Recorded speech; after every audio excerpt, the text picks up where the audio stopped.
RJD JDU की बात है तो ये लोगों के पैदाइश ही हुई थी। तेजस्वी के पापा के भी पैदाइश हुई थी या चाचा जो नीतीश कुमार, दोनों के पैदाइश हुई थी इंदिरा गांधी के इमरजेंसी के खिलाफ, और उसी इमरजेंसी के गर्भ से पैदा लिए तेजस्वी के पापा और चाचा, जहाँ से जिसके खिलाफ निकले हैं तो स्वयं ही मिट जाएंगे और मिटने के कगार पर आए हैं।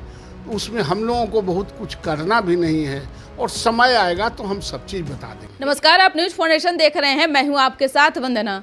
एक तरफ बिहार में नीतीश कुमार विपक्षी एकजुटता की बात कर रहे हैं, एक मंच पर लाने की कवायद कर रहे हैं, तो दूसरे तरफ बीजेपी भी अपने कुनबा को मजबूत करने में लगी हुई है।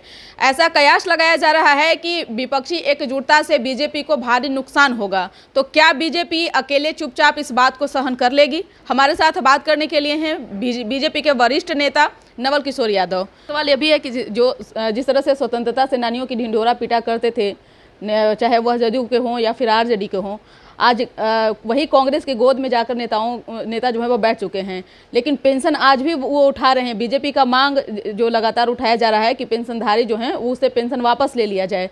क्या यह सही है? क्या सही है क्या गलत है, समय आ जाने दो। 2024 और 25 में पता चल जाएगा। और जहाँ तक ये आरजेडी जेडीयू की बात है तो ये लोगों के पैदाइश ही हुई थी। तेजस्वी के पापा के भी पैदाइश हुई थी या चाचा जो नीतीश कुमार, दोनों के पैदाइश हुई थी इंदिरा गांधी के इमरजेंसी के खिलाफ, और उसी इमरजेंसी के गर्भ से पैदा लिए तेजस्वी के पापा और चाचा, और दोनों आज वही नतमस्तक पैर पर सर रख के दया के भीख मांग रहे हैं। जहाँ से जिसके खिलाफ निकले हैं तो स्वयं ही मिट जाएंगे और मिटने के कगार पर आए हैं। उसमें हम लोगों को बहुत कुछ करना भी नहीं है और समय आएगा तो हम सब चीज़ बता देंगे। लेकिन जेपी के खिलाफ जो आंदोलन इन्होंने किया था, आज वही उन सब चीज़ों को इन्होंने कुचलने का काम कर रहे हैं। कुचलने का नहीं, ये कुचल नहीं सकते, इनको कुचलने की हैसियत नहीं है। पैर पर सर रख के नतमस्तक होके दया के और दुआ के भीख मांग रहे हैं कि हमको सत्ता में रहने दीजिए, पेट पालने दीजिए, चेयर होल्ड करने दीजिए, परिवार चलाने दीजिए। इसके सिवाय इनका और कोई विचारधारा नहीं है। लेकिन आप लोग भी जेपी का कहीं ना कहीं रास्तों को आप लोग भी कट कर रहे हैं उन रास्तों पर, चाहे बीजेपी हो या फिर जदयू हो या फिर आरजेडी हो। आप लोग भी सही दिशा पर नहीं चल पा रहे हैं। हम लोग तो सही दिशा में, उस दिन भी हमारा दिशा सही था, इसीलिए जयप्रकाश नारायण लोकनायक हुए थे।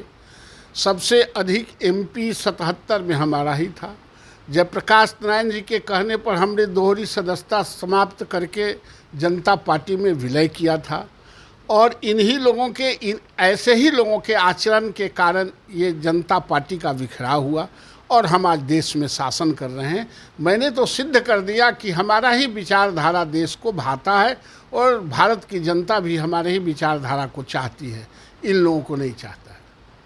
यानी कि अब इन लोगों का कोई वजूद नहीं रहा? ना, वजूद कहाँ है, कोई वजूद नहीं। कह रहे हैं 2024 और 25 में इन लोगों को एकदम ख़त्म कर देंगे, धरती में लौटा देंगे।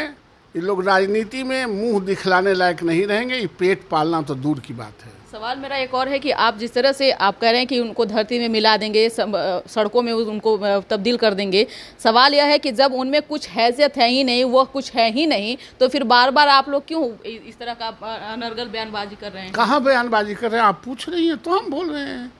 हम आमंत्रण, राजनीति रोटियां तो आप लोग भी उसी आधार पर। अरे भाई, जो अत्याचारी रहेगा तो अत्याचारी के खिलाफ में कोई विपक्ष पार्टी संघर्ष करेगी। ये लोग अत्याचारी हैं, शिक्षकों की बहाली नहीं करते हैं, स्कूलों को चलने नहीं देते हैं, ये हॉस्पिटल के कंडीशन खराब है।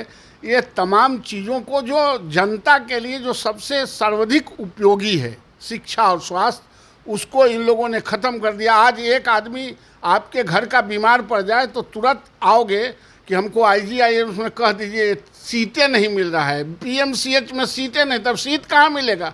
तेजस्वी के पापा जहाँ गए थे वहाँ सीट मिलेगा। जब यहाँ के हॉस्पिटल में सीट नहीं मिलेगा, गरीबों को, दलितों को, शोषितों को, वंचितों को, गांव के गरीबों को, लाचारों को कहाँ मिलेगा? इसलिए हम लोग उसकी लड़ाई लड़ रहे हैं। इसको दुरुस्त करना है, इसी के दुरुस्त करने में ढेर आदमी दुरुस्त हो जाएंगे। बहुत बहुत शुक्रिया बात करने के लिए। तो आप सुन रहे थे क्या कुछ कहना था भारतीय जनता पार्टी के वरिष्ठ नेता सह बिहार विधान परिषद के सदस्य नवल किशोर यादव, जिन्होंने दावा किया है कि आगे आने वाले चुनाव में जितने भी विपक्षी पार्टियां हैं उन्हें हम धरातल में मिला देंगे। हालांकि इनके दावे जो है कितने सही साबित होंगे यह तो भविष्य के गर्भ में है। इस पर बस इतना ही। बने रहिए न्यूज़4नेशन के साथ। तब तक हमारे चैनल को सब्सक्राइब नहीं किए हैं तो कर लीजिए। धन्यवाद।